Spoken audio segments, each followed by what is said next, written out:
Turn off friend suggestions on Instagram. Hey guys, how are you?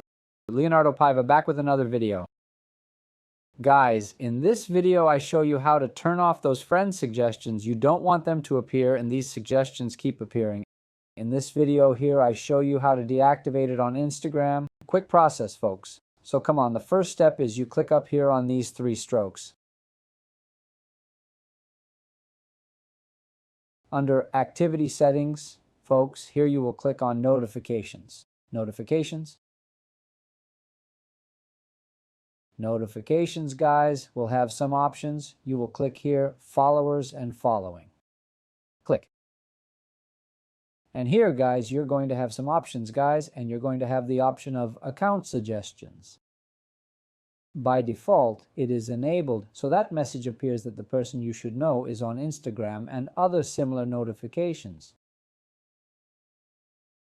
To turn it off, select this checkbox. Guys, did you do it? Put it below in the comments. Subscribe to the channel for more tutorial videos. I'll stop here, guys. Big hug. Stay with God. Thanks.